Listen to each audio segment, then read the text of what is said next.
हमारे यीशु की, स्तुति प्रशंसा हमारे यीशु की, आदर और महिमा हमारे यीशु की।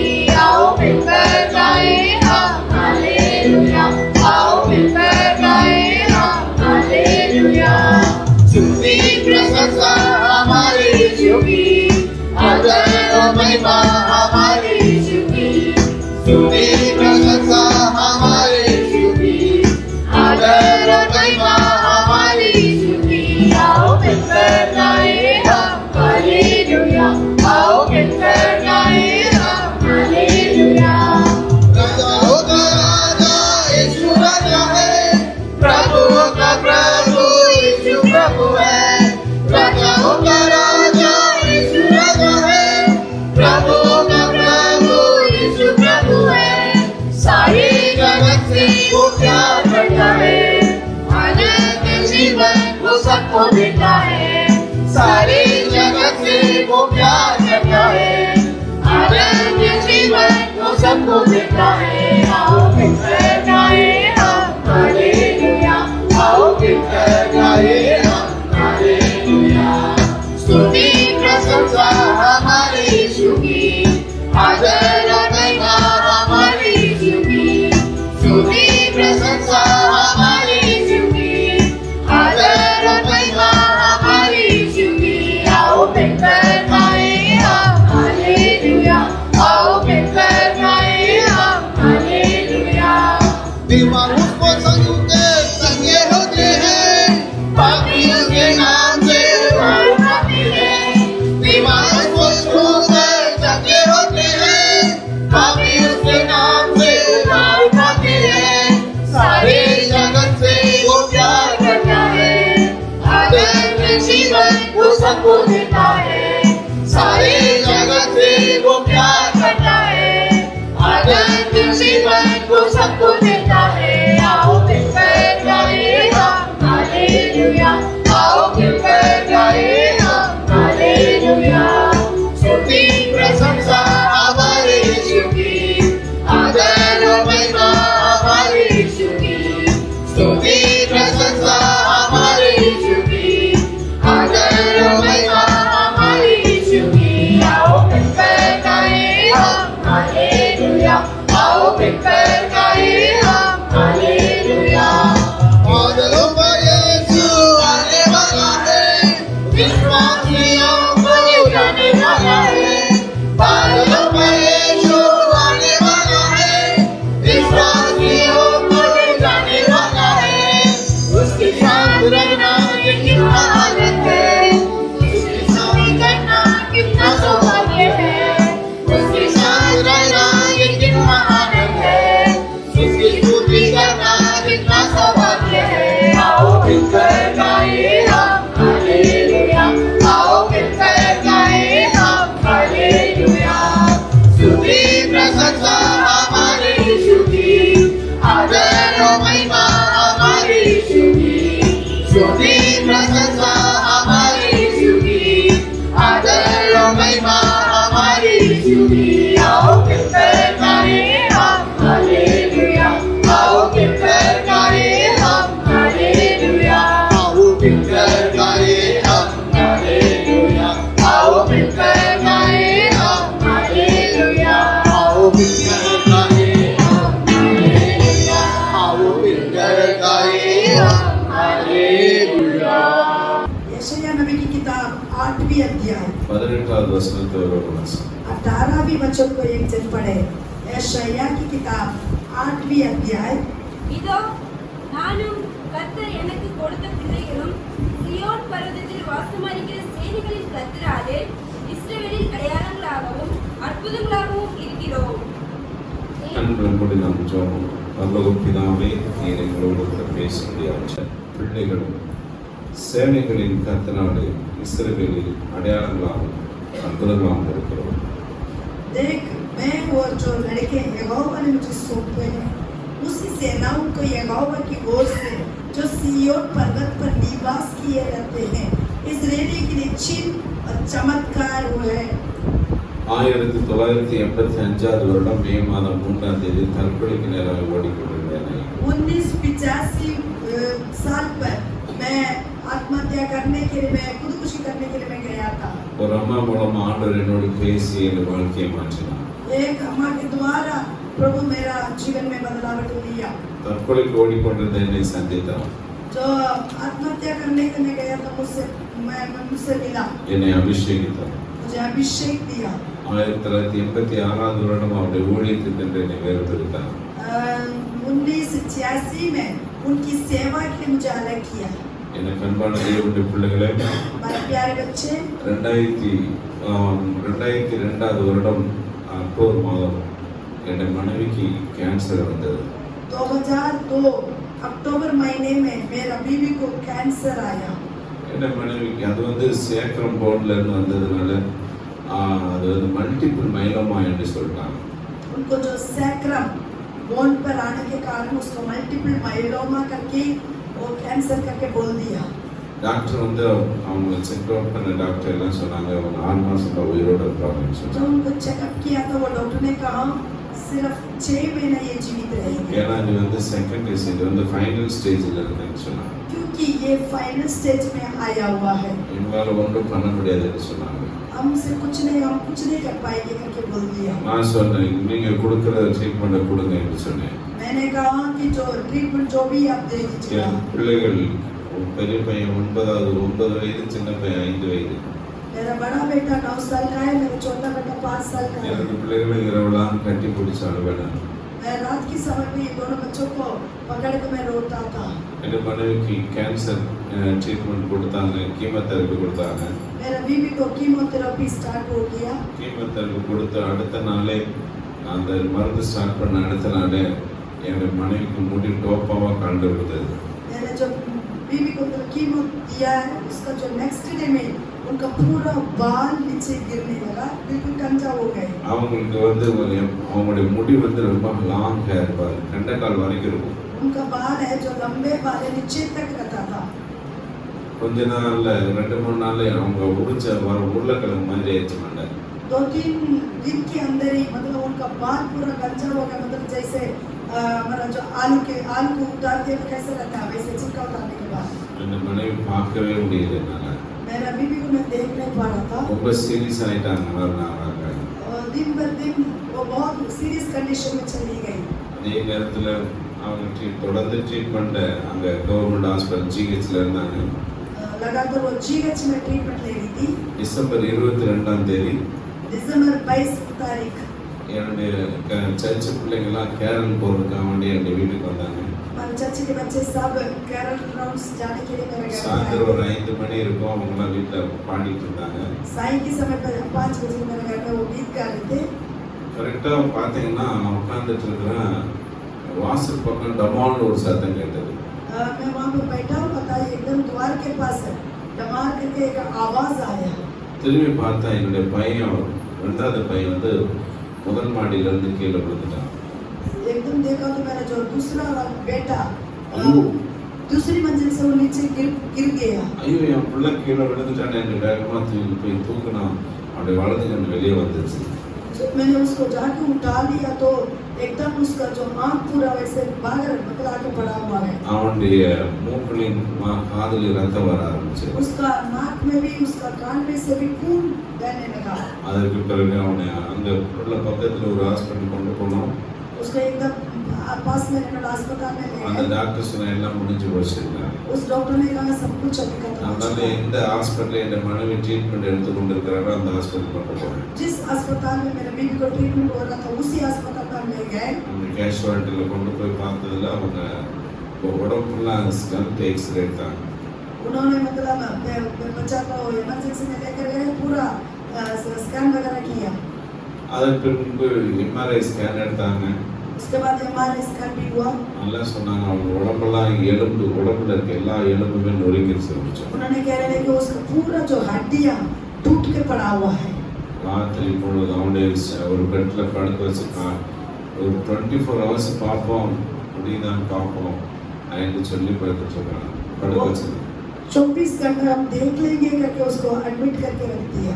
அவன் உடம்பு என்னுடைய உடம்பு அளவுக்கு பெரிய ஒரு 50 வயசான உடம்பு ஊதிடுச்சு. 50 उम्र का व्यक्ति का जो बॉडी जैसे उसको बॉडी सूज गया।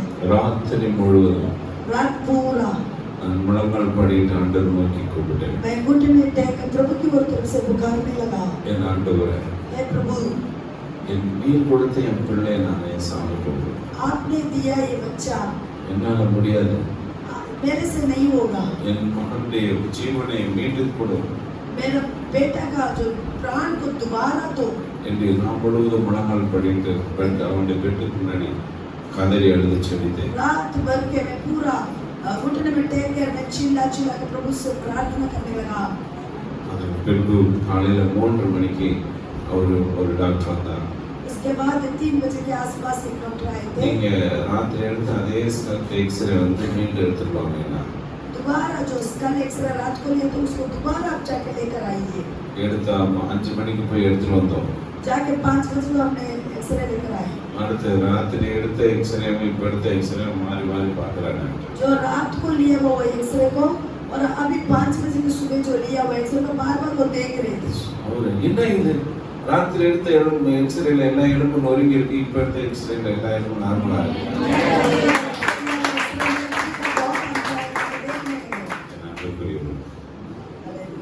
கர்த்தர் வேதம் சொல்லுகிறது, वचन कहता है, இதோ நான் கர்த்தர் எனக்கு கொடுத்த என் பிள்ளைகள் प्रभु ने मुझे जो यहोवा ने जो दिया वो मेरे बच्चे. சீயோன் பர்வதத்தில் வாசமாயிருக்கிற தேவனாலே सिय्योन पर्वत पर निवास करते हैं. இஸ்ரவேலை அடையாளங்களாக புறப்படலாம். यहोवा के द्वारा इस्राएलियों के लिए चिन्ह और चमत्कार हो जाएगी. என்றைக்கு என்னை அழைத்தாரோ जिस दिन मुझे बुलाया 19 வயசுல நான் கர்த்தருடைய ஊழியத்துக்கு வந்தேன். लगभग 19 साल पहले मैं प्रभु का सेवा में आया. When I came to ministry, I was 19 years old. मैं जब मिनिस्ट्री में आया था सेवा के लिए तब मेरा उम्र 19 साल. I passed many most obstacles in my life. बहुत कुछ ऐसे सिचुएशन मैंने पार करके आ चुका हूँ. I was walked through mountain, valley and many distraction in my life. बहुत तराई में पहाड़ में बहुत जगह को पार करके मैं आ चुका हूँ. 19 வயசுல வந்தேன். 19 साल पर मैं आया. ஒரே நீர் எனக்கு மகனை மீட்டு தாரும் என்று சொல்லி ஜபித்ததனால கர்த்தர் எனக்கு மீண்டும் அற்புதம் செய்தார். आप मेरा बीवी को प्राण को मुझे दोबारा देव करके मैं प्रार्थना कर परमेश्वर ने दोबारा जीवन दिया. இந்த ரிஸ்க்ல மட்டும் ஏர் கிராக் இருக்குன்னு சொல்லி மாவு கட்டு போட்டாங்க, பிஓபி போட்டாங்க. जो इसका जो मतलब रिस्ट जॉइंट है उसमें थोड़ा सा क्रैक है करके उसके लिए पीओपी प्लास्टर लगाया. ஆனா அவனை ஹாஸ்பிட்டல் அட்மிட் பண்ணி தான் பிஓபி போடணும்னாங்க. लेकिन उसको अस्पताल में एडमिट करा के पीओपी डालने के बोल रहे थे. எந்த வார்டுல இருக்கிறாங்களோ அதே வார்டு பக்கத்துல என் பையனை கொண்டு போகணும்னாங்க. जिस वार्ड में मेरा जो सस्ती वहीं पर मेरे बच्चों को भी डालने के लिए कह रहे थे. டாக்டர் சொன்னார், சார் அதே வார்டு பக்கத்துல தான் எங்க மனைவி கேன்சர்ல ட்ரீட்மெண்ட் போயிட்டு இருக்குது, அதனால இவனை கொண்டு போனா அவன் என்னை மனைவி பார்த்தாங்கன்னு சொன்னான், அவன் 2 மாசமான சூழ்நிலைக்கு வருவாங்க, நான் ரிசர்ச் பண்ணி வீட்டுக்கு கொண்டு போறேன். நான் வந்து ஓபியா வந்து பிஓபி போட்டு வச்சிருந்தேன். जो मेरे बीवी को बेड के पास ही मेरे बेटा को भी रखेंगे तो उसने देखो और ज्यादा उसको परेशानी हो जाएगा, इसलिए कि मैं बेटा को मैं घर लेकर जाऊंगा, आके मैं बीच में आके पीओपी डाल दूंगा करके मैंने कह दिया. உடனே உங்களோட ஓன் ரிஸ்க் என்று சொல்லி லெட்டர் கொடுங்கன்னு சொல்லி லெட்டர் வாங்கி எழுதி கையெழுத்து வாங்கி அவனை வீட்டுக்கு அனுப்பினாங்க. उसके बाद आप अपने रिस्क पर लेके जा ले करके एक लेटर लिखवा के मेरे से साइन लेकर उन्होंने भिजवा दिया. முதல் நாள் மாலை 5 மணிக்கு கீழே விடும்போது அந்த பக்கம் பக்கத்துல இருக்கவங்களாம் வந்துட்டு, ஐயோ அம்மா வர கேன்சர்ல அங்க ட்ரீட்மெண்ட்ல இருக்காங்களே, இவனுக்கு இப்படி ஆச்சுன்னு சொல்லி அழுதாங்க. पहला दिन में जो शाम की समय को वो गिर गया था तब वहाँ के लोग सब बोलने लगे कि मम्मी को तो कैंसर है, ये बच्चा भी गिर गया करके बोलने लगे. அடுத்த நாள் காலையில 9 மணிக்கு அவனை டிஸ்சார்ஜ் பண்ணி வீட்டுக்கு எடுத்துட்டு போறேன். வீட்டு முன்னாடி ஆட்டோ நிப்பாட்ட உடனே ஆட்டோ விட்டு இறங்கி குடுகுடுன்னு வீட்டுக்குள்ள ஓடணும். अगला दिन सुबह 9 बजे को मेरे बेटा को मैं जो ऑटो से लेकर गया था मेरा बेटा उतर कर एकदम अंदर भाग के घर के अंदर गया. அப்ப அந்த பக்கம் அக்கம் பக்கத்துல இருந்த நேற்று அழுதவங்க எல்லாம் சொன்னாங்க, உண்மையிலேயே இயேசு உங்களோட இருக்காரு. यीशु अपनी जीवित वाला सन है. என் அன்புக்குரிய ஜீவனுள்ள பிள்ளைகளை और கர்த்தர் प्रिय உங்களோட बच्चा, இருக்காரு. प्रभु आपके साथ रहता है. எந்த சூழ்நிலையும் உங்களை கைவிட மாட்டார். किसी भी परिस्थिति में वो कभी नहीं छोड़ेगा. அவன் தம்முடைய பிள்ளைகளை கைவிட்டதாக நான் பார்த்ததே இல்லை. वो अपनी प्रजा को छोड़ा हुआ करके मैंने कहीं नहीं देखा हुआ. அதன் பிறகு நான் மெதுவா போய் என் மனைவி பக்கத்துல உட்கார்ந்து அவர்களை தடவி கொடுத்துட்டு, उसके बाद मैं मेरे बीबी के पास जाकर उसको நடந்த थोड़ा நடந்த तसल्ली दी है। எல்லாவற்றையும் சொன்னேன். जो कुछ बीता है सारे विषय को मैंने उसको बताया। எவ்வளவு நல்லவர் தெரியுமா? कितना अच्छा परमेश्वर है। என் இயேசு எவ்வளவு நல்லவர் தெரியுமா? मेरा यीशु कितना अच्छा है, आप जानते हैं? எவ்வளவு நல்லவர். बहुत बहुत अच्छे हैं என் அன்பான தேவனுடைய பிள்ளைகளே, हमारा प्रिय बच्चा। அந்த சாட்சி பெரிய சாட்சி. मेरा गवाह एक बड़ी बहुत बड़ी गवाह அதனால है। எனக்கு நேரம் கொஞ்சமா இருக்கனால நான் சும்மா ஒரு ஸ்கிரிப்ட் தான் உங்களுக்கு சொல்ல போறேன். समय बहुत कम है इसलिए थोड़ा सा ही मैंने आपके सामने रखा हुआ है। 2014 வருஷம் 2014 में நான் சர்ச்சில் பிரசங்கம் பண்ணுறதுக்கு மைக் எடுக்கிறேன். जब मैं चर्च में प्रचार करके माइक उठाया, எனக்கு ஹார்ட் அட்டாக் வந்தது. मुझे एकदम हार्ट अटैक होने लगा। என்னுடைய அசிஸ்டண்ட்டை கூப்பிட்டு என் அசிஸ்டன்ட் பாஸ்டர் கூப்பிட்டு வா நீ ஏன் பிரசங்கம் எனக்கு வீட்டுக்கு போயிட்டேன். मैंने असिस्टेंट पास्टर को बुला के आप प्रचार करो, मैं घर जा रहा हूँ, उसमें चला गया। அங்கே எங்கள் ஒய்ஃப் வேலை செய்ய ஹாஸ்பிட்டல் போனால் இசிஜி எடுத்து பார்த்தோன்னா எல்லா லீடுமே வந்து ப்ராப்ளம். जो मेरा मिसेस काम करती है उसी हॉस्पिटल में मैं लेके जाके चेकअप किया तो मेरा ईसीजी में बहुत कुछ प्रॉब्लम्स है। பிபி பார்த்தாங்க 170 140. बीपी चेक किया 170/140 है। உடனே பெரிய ஹாஸ்பிட்டல் கொண்டு போங்க. एकदम उन्होंने कहने लगे बड़ा अस्पताल में ले जाओ इनको। ஐயோ நான் காரில் ஏறும் பொழுது ஃப்ரெண்ட் ஆகிட்டேன். என் மனைவி மேலே சாஞ்சிட்டேன். जब मैं गाड़ी में अंदर घुस रहा था तब मैं कोलैप्स हो गया, मेरा बीबी के ऊपर गिरने लगा। Almost I was dead. लगभग मतलब बिल्कुल मृत्यु के पास था, मैं खत्म होने वाला था।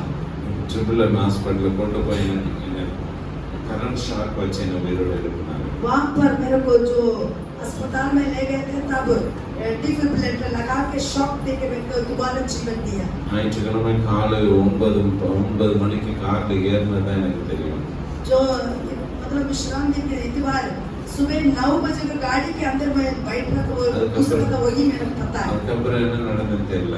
उसके बाद क्या हुआ कि मैं नहीं जानता। நான் முடிச்சு பார்க்குறேன் 3 மணி. मैं आँख खोल के देख रहा लगभग 3 बजे ஐசியூல இருக்கிறேன். मैं आईसीयू में है। அன்பான தேவனுடைய பிள்ளைகளே, प्यार बच्चे, இதோ நான் கர்த்தர் கொடுத்த பிள்ளைகளும் சீயோன் பர்வதத்தில் வாசம் இருக்கிற கர்த்தராலே இஸ்ரவேலை அடையாளங்களாக மாற்றுவதாக இருக்கிறோம். जो सेनाओं के यहोवा की ओर से सिय्योन पर्वत पे निवास करते मेरा बच्चे इस्राएली के लिए चिन्ह और चमत्कार है। அதன் பிறகு என்னுடைய எனக்கு அமெரிக்கா போகிறதுக்கு நான் டிக்கெட்லாம் போட்டாச்சு, இப்போ கேன்சல் பண்ண முடியாது. டிக்கெட்டை போஸ்ட்போன் பண்ணிட்டோம். अमेरिका जाने के लिए मेरा जो टिकट वगैरह डाल चुके थे, लेकिन अभी उसको कैंसिल नहीं कर सकते। 3 மாதம் கழிச்சு டாக்டர் சொன்னா நீங்க பிரயாணம் பண்ணலாம், அமெரிக்கா போகலாம்.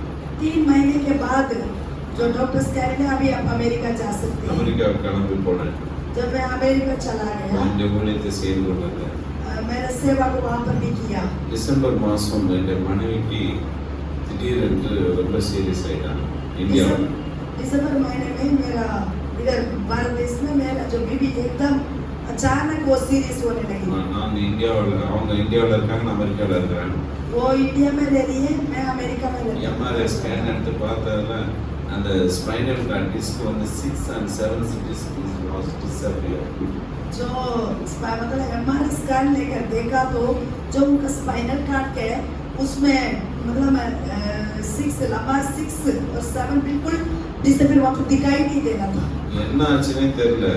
क्या हुआ करके पता नहीं। தலையும் பாடி உடம்பும் அப்படியே தனியா நீ அந்தரமா நிக்குது. இது வந்து ப்ரெஷர் ஆகி அப்படியே இதில் உட்காந்தா மூளையில இருந்து உடம்புக்கு போற எல்லா நரம்புகளுமே அந்த இதெல்லாம் அதுக்குள்ளதான் போகுது. ஏதாவது ஒன்று கம்ப்ரஸ் ஆயிருந்ததுன்னா அவங்க கோமா ஸ்டேஜுக்கு வந்து செத்து இருக்கணும், பூமியா இருக்கணும், அல்லது ஏதாவது ஒரு சைடு எஃபெக்டோட அவங்க இருந்திருக்கணும். जो सर और बॉडी अलग होने जैसा ये जो सर्वाइकल में भी उनको बहुत दिक्कत हो गई, एकदम वो परेशानी में आ गई, मतलब बहुत बीमारी मतलब बढ़ गया है। ரொம்ப சீரியஸான ஒரு மேட்டர். உடனே டாக்டர் அவங்களை கொண்டு போய் உங்களுக்கு ஆப்ரேஷன் பண்ணாலும் ரிஸ்க், பண்ணாட்டாலும் ரிஸ்க். जो बहुत मुश्किल कंडीशन में उनको अस्पताल में लेके गए तो डॉक्टर कहने लगे कि आपको अभी ऑपरेशन करने से भी मुश्किल है, ऑपरेशन ना करने से भी मुश्किल है।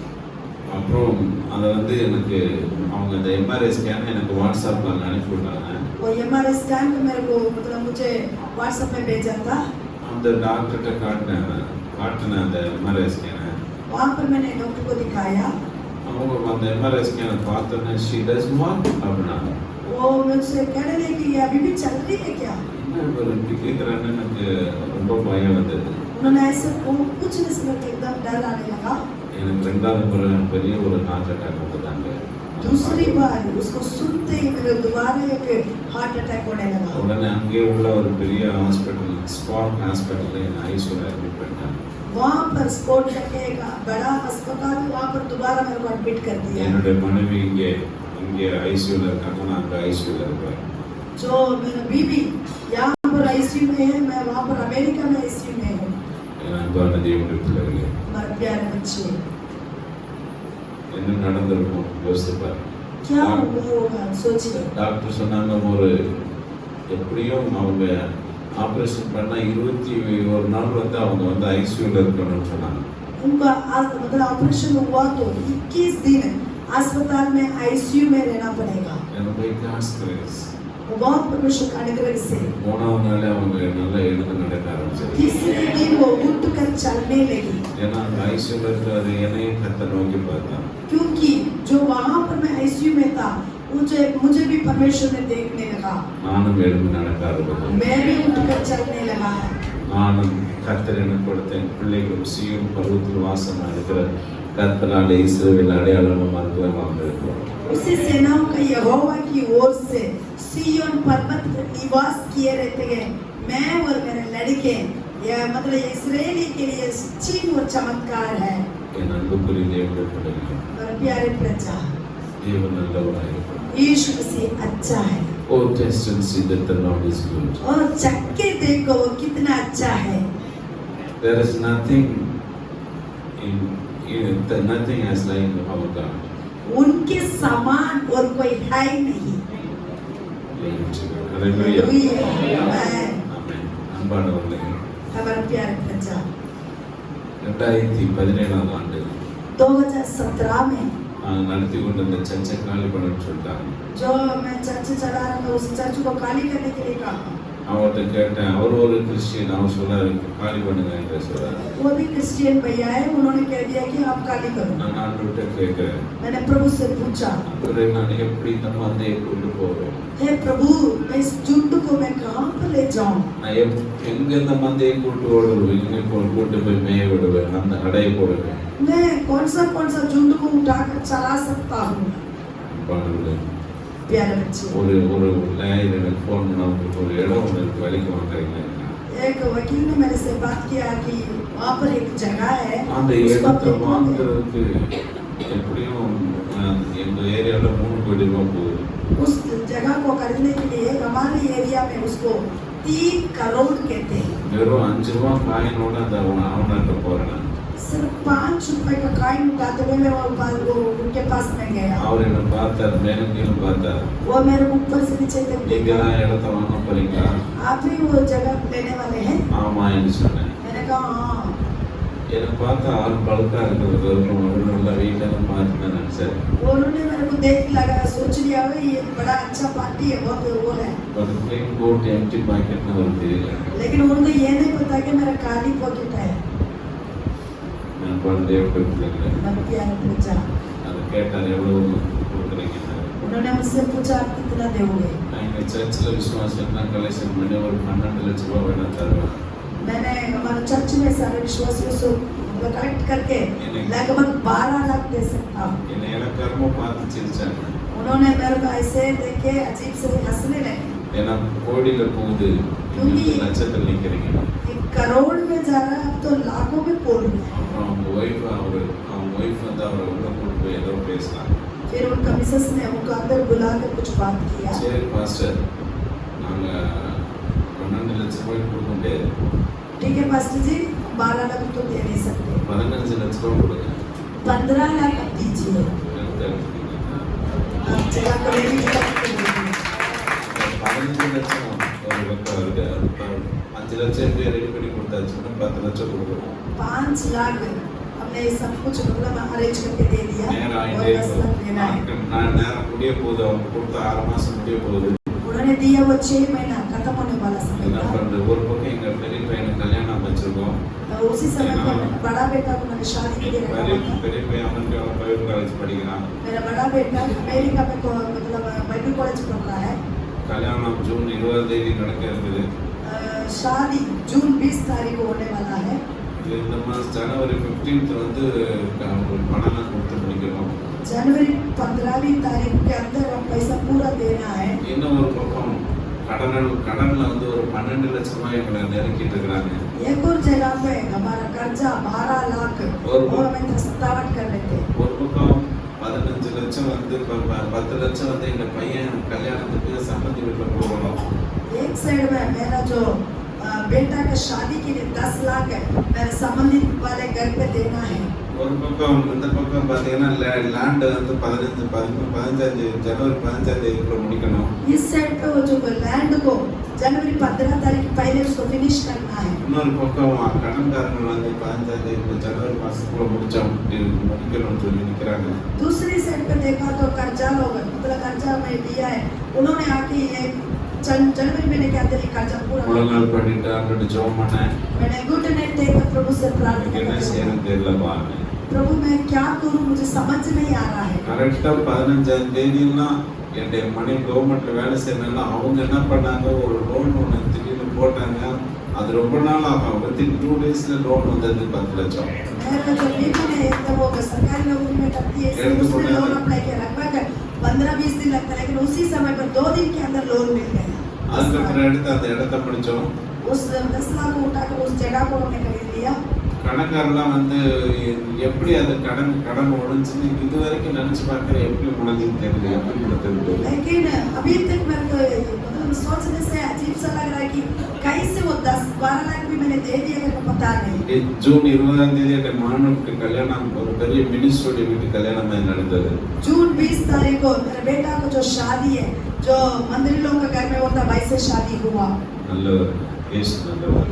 यीशु मसीह अच्छा है। அவரை பிடிச்சுக்கங்க. उनका अच्छा सा पकड़ लीजिएगा। அவரை அண்டிக் கொள்கிற யாவரும் பாக்கியவான். जो कोई उनका निकट आते हैं वो सब धन्य लोग हैं। என் அன்புக்குரிய தேவ பிள்ளைகளே, हमारे प्यारे बच्चे உங்களை கைவிடுவாரா? वो आपको छोड़ देगा क्या? அனைத்தோர் உண்மையிலும் जो आपको बुलावट किया प्रभु वो सचमुच है। आपने बुलावट किया परमेश्वर सचमुच है। நிறைய சாட்சி. बहुत कुछ गवाह मैं दे सकता हूँ ஆனாலும் எனக்கு இப்ப நேரம் இல்லை. लेकिन अभी मेरे पास समय नहीं है। கொஞ்ச நேரம் ஒரு கொஞ்சம் கர்த்தருடைய வார்த்தை நான் தியானிக்கிறேன். अभी प्रभु का वचन को तरफ से हम ध्यान करेंगे। यशायाह नबी की किताब 51 அதிகாரம் 2 வசனம். 51 अध्याय दूसरी वचन यशायाह चैप्टर 51 वर्स 2। உங்கள் தகப்பனாகிய ஆபிரகாமையும் உங்கள் தகப்பனாகிய ஆபிரகாமையும் உங்களை பெற்ற சாராளையும் நோக்கி பாருங்கள். அவன் ஒருவனாக இருக்கையில் நான் அவனை அழைத்து அவனை ஆசீர்வதித்து அவனை பெருக பண்ணினேன். பாருங்கள், உங்கள் தகப்பனாகிய ஆபிரகாமையும் உங்களை பெற்ற சாராளையும் நோக்கி பாருங்கள். அவன் ஒருவனாய் இருக்கையில் நான் அவனை அழைத்து அவனை ஆசீர்வதித்து அவனை பெருக பண்ணினேன். अपने मूल पुरुष अब्राहम और अपनी माता सारा पर ध्यान करो। जब वह अकेला था तभी से मैंने उसको बुलाया और आशीष दी और बढ़ा दिया। ஆபிரகாமையும் சாராளையும் அழைத்த தேவன் अब्राहम और सारा को बुलावट किया वो परमेश्वर। எப்படி அவன் ஒருவனாய் இருக்கையில் அவனை ஆசீர்வதித்து அவனை பெருக பண்ணினான். जब वह अकेला था तब उसको आशीर्वाद देकर उसको बड़ा किया। என் அன்பான தேவனுடைய பிள்ளைகளே, मेरा प्यारा बच्चे இன்னைக்கு நான் நினைச்சு பார்க்கிறேன். आज मैं सोच रहा हूँ இந்தியாவில் ஏதோ ஒரு கிராமத்துல பிறந்தவங்க பாஸ்டர் அழைத்து அவங்க பாஸ்டர்மாவையும் அங்கிருந்து அந்த ஏரியாவில இருந்து அழைத்து புது தலைநகரத்தில் கொண்டு வந்து வைத்து அவங்களுக்கு 3 சபைகளை கட்ட கையில் கொடுத்து மந்தையை கையில் கொடுத்து அவர் ஆசீர்வதித்து வைத்திருக்கிறான்னு சொல்லுவாங்க. அதில் எவ்வளவு தியாகம் இருக்கும், எவ்வளவு ஒரு अर्पणिक मतलब इंडिया में भारत देश में कहीं छोटी सी गांव में मतलब आपको आपका पास्टर जी जन्म हुआ था वहाँ से परमेश्वर ने इनको लाकर आपका पास्टर माँ भी और कोई मतलब गांव में रहने वालों को उठाकर परमेश्वर इस इंडिया के कैपिटल में लाकर खड़ा किया तो उनको अनुग्रह करके 3 कलीसिया भी देंगे। ये झुंड भी प्रभु ने दिया है, दिया तो कितना उन्होंने प्रभु ने किया कामों के लिए हम याद करते हैं। இந்தியாவில் அதே போல நான் ஏதோ ஒரு குக்கிராமத்தில் பிறந்தவன். சென்னை பட்டணத்தில் தமிழ்நாட்டுடைய தலைநகரில் சென்னையில் இருக்கிற கர்த்தரை ஆசீர்வதித்து ஒரு 250 பேருக்கு விசுவாசிகளை கொடுத்து பிரான்ச்சில் கொடுத்து கர்த்தரை விருதமாய் ஆசீர்வதித்து வைத்திருக்காரு சொன்னான். அதில் எவ்வளவு ஒரு தியாகம், எவ்வளவு அர்ப்பணிப்பு, எவ்வளவு ஒரு சகிப்புத்தன்மை இருந்தது தெரியுமா? जैसे मैं भी एक छोटी सी गांव में जन्म हुआ था, लेकिन प्रभु ने मुझे जो तमिलनाडु का कैपिटल चेन्नई में रखे, उन्होंने मेरे को लगभग 150 का मतलब विश्वासी लोग है और भी ब्रांच कलीसिया भी दिया हुआ है। दिया तो मेरा जो मतलब त्याग अर्पण कितना है का प्रभु ने देखा होगा। அன்பான தேவனுடைய பிள்ளைகளே, हमारा प्यारे बच्चे, நான் பிறந்த இந்தியா ஒரு ஏதோ ஒரு கிராமத்துல, तो इंडिया में कोई एक गांव में, ஆனா என்னுடைய பேரன் அமெரிக்காவில் பிறக்கிறான். என்னுடைய சந்ததி जो मेरा मतलब मेरा पोता अमेरिका में जन्म हुआ है। அவனுக்கு அமெரிக்கா பாஸ்போர்ட், அமெரிக்கா சிட்டிசன். என் பேரன் அமெரிக்கா சிட்டிசன். मेरा पोता है वो अमेरिका में अमेरिकी सिटीजन बन गया। அவனை 6 மாசத்துல இந்தியா கொண்டு வந்தாங்க, திருப்பி வந்தாங்க. जब वो 6 महीने का बच्चा था तब इंडिया में लेकर आए थे। அவனுக்கு 6 மாசத்துல அவனுக்கு விசா, இந்தியா விசா கொடுக்குது. वो उसका भी मतलब ये भारत देश भी विसा दे रहा है उसको। எப்படி ஆண்டவர் நடத்துறாரு? कैसे प्रभु चला रहा है। ஹalleluya. हालेलुया। ரெண்டு பையன், ரெண்டாவது பையன் லண்டன்ல இருக்கிறான். லண்டன்ல MBA படிக்கிறான். मेरा दूसरा बेटा लंदन में MBA पढ़ाई कर रहा है। எப்படி நடந்தது எல்லாம் நான் சொன்னேன், என்கிட்ட ஒண்ணு இல்லை, நீ ஜெபம் பண்ணு, நீ கர்த்தர் சித்தமா அவங்களோட கொண்டு போவாங்க. ये कैसा हुआ सब कुछ मैंने उसको बोला तो प्रार्थना करो परमेश्वर आपको लेकर जाएगा। அதுபோல ஆபிரகாமை கர்த்தர் அழைத்தார். அவனை அற்புதமாய் பெருக பண்ண காரணம் என்ன? ऐसे अब्राहम जब अकेला था परमेश्वर उसको बुलाया, उसको बढ़ोतरी करने का कारण क्या है? ஏன் அவனை ஆசீர்வதித்தார்? क्यों उसको आशीष दिया? ரெண்டு விஷயத்தை நிறைய இருக்குது ஆபிரகாமுக்கு வந்து. அதுல 2 விஷயத்தை மட்டும் நமக்கு டைம்ல என்னன்னா அப்படியே ஷார்ட்டா பார்க்க போறோம். 2 விஷயம். ஆதியாகமத்தின் புத்தகம் 12ஆம் அதிகாரம் முதல் சில வசனங்களை வாசிப்போம். बहुत कुछ मतलब विषय है, उसमें से मैं सिर्फ 2 विषय ध्यान करने के लिए मैंने सोचा हुआ है। उत्पत्ति की किताब 12वीं अध्याय को उठा लीजिएगा।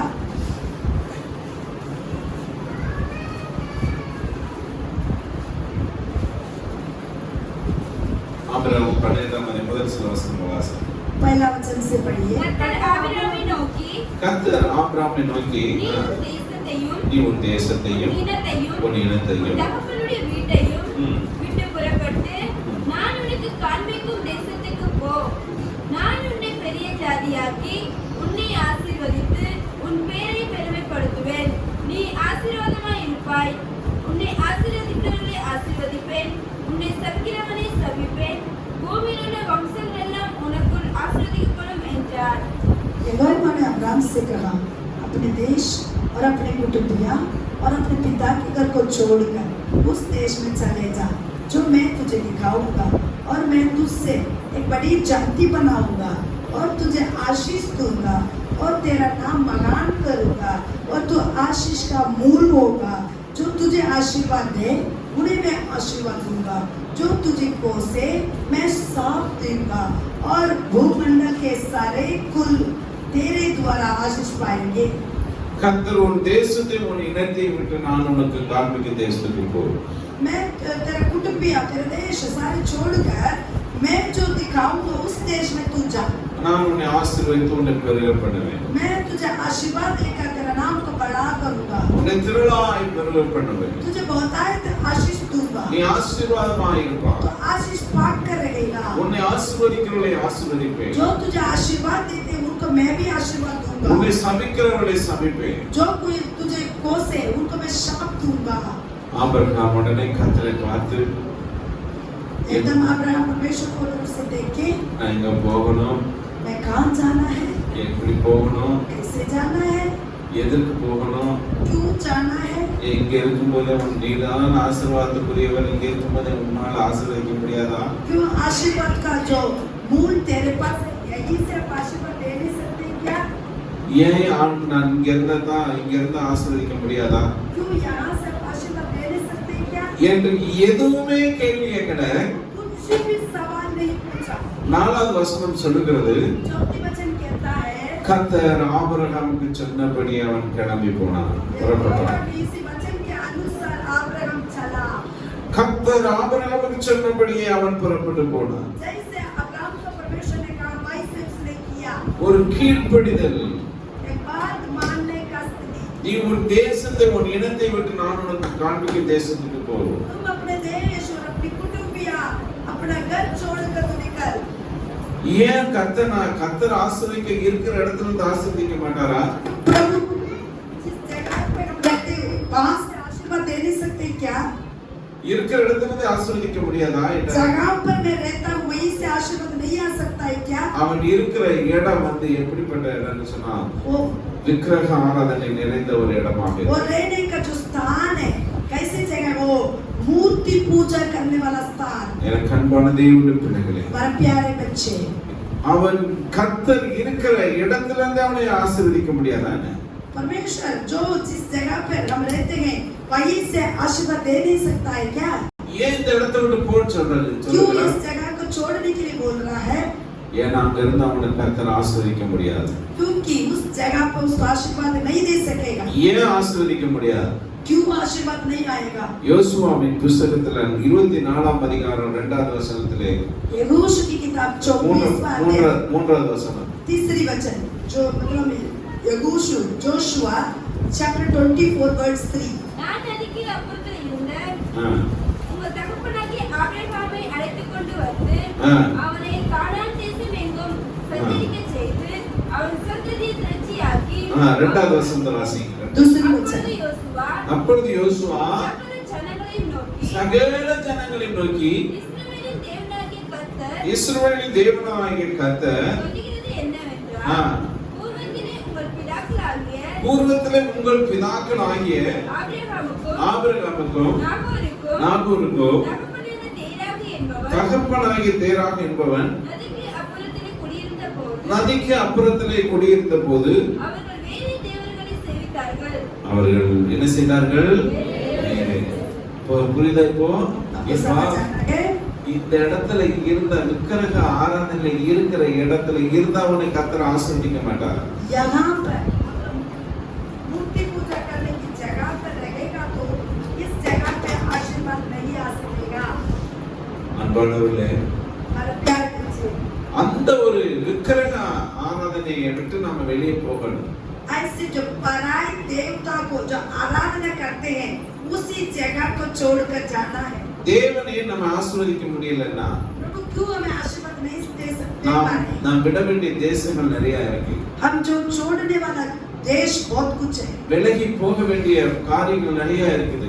छोड़ के जाने का विषय बहुत है। பாவத்தையும் அதனுடைய எல்லா குண நலன்களை விட்டு போக வேண்டிய அவசியமா இருக்கிறது. पाप और बहुत कुछ उसकी गुण को छोड़ कर निकलने का समय है। நான் இப்படித்தான் இருப்பேன், என்னை ஆசீர்வதி சொல்லி நீங்க ஆண்டவரை ஜெபிக்க முடியாது. मैं ऐसे ही रहूंगा, मुझे आशीर्वाद दो करके बोल नहीं सकते। முதல்ல எல்லாவற்றையும் விட்டு விலகி போகிற ஒரு மனுஷனாக இருக்க வேண்டும். पहले सब कुछ छोड़ कर जाने वाला बनना है। கர்த்தர் சொன்ன மாத்திரத்தில் அவன் கீழ்ப்படிந்தான். जैसे परमेश्वर ने कहा वैसे उसने एकदम बात मानने लगा। எனக்கு அன்பான தேவனுடைய பிள்ளைகளே, हमारे प्यारे बच्चे, நேரம் இல்லாதனால சும்மா ஒரு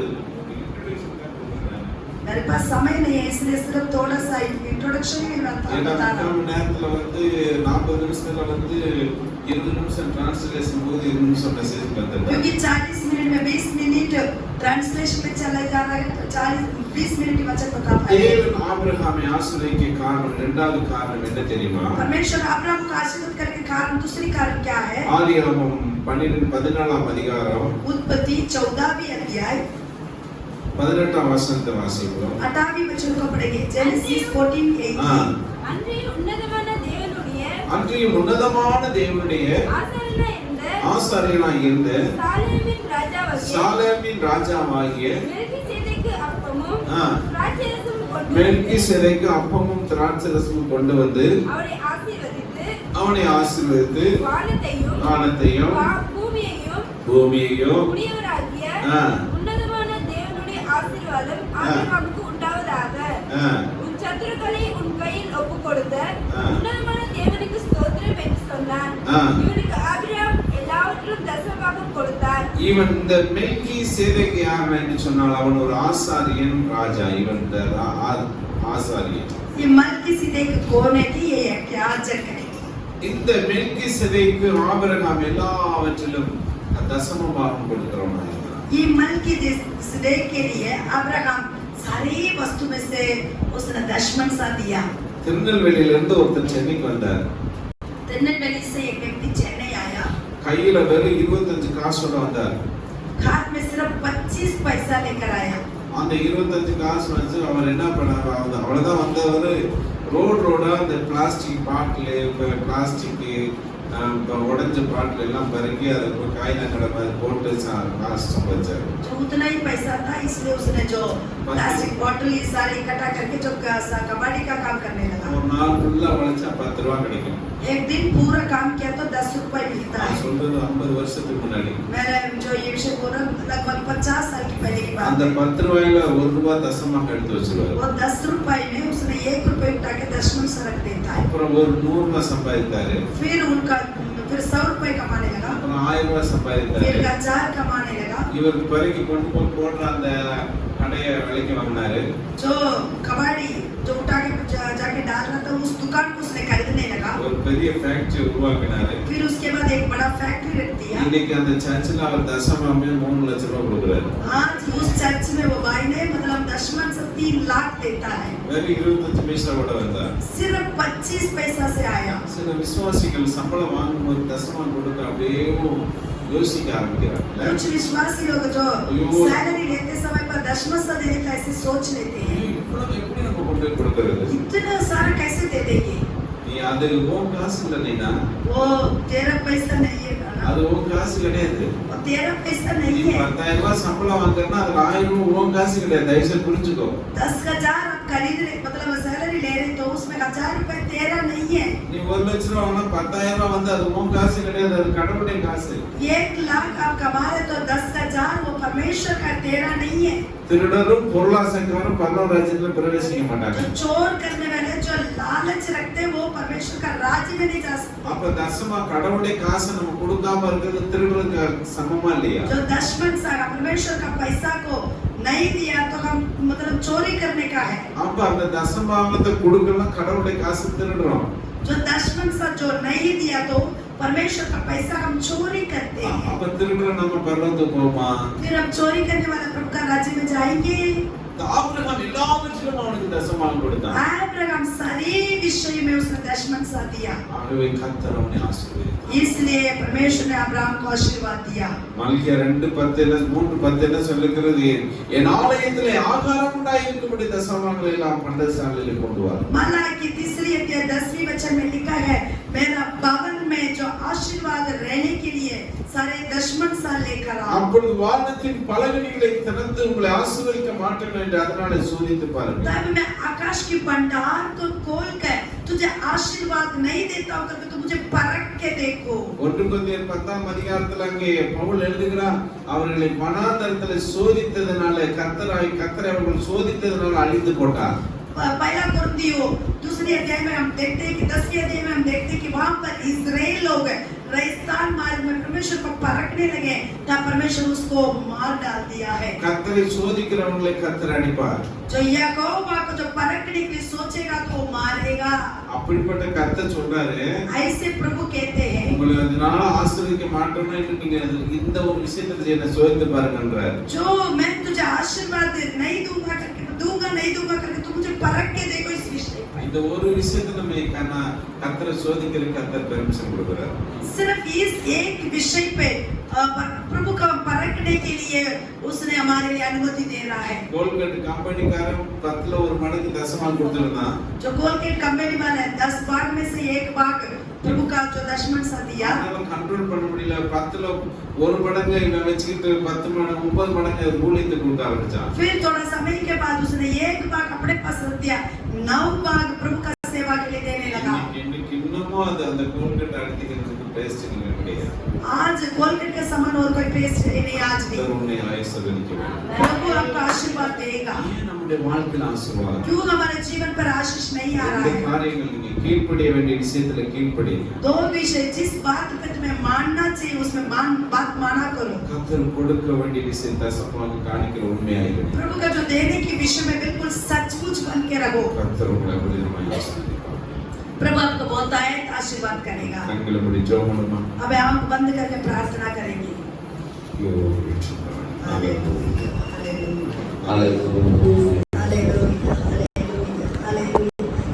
प्रिय दर्शकों, हम विश्वास करते हैं कि ये सभा आपके लिए आशीर्वाद का मूल बना और ज़्यादा आराधनाओं को देखने के लिए हमारे YouTube चैनल को सब्सक्राइब कीजिए। हमसे संपर्क करने के लिए हमें lahairoyministries@gmail.com पर मेल कीजिए। हमसे वार्तालाप करने के लिए आप 9717841777 में कॉल कीजिए। प्रभु आपको आशीषित करें।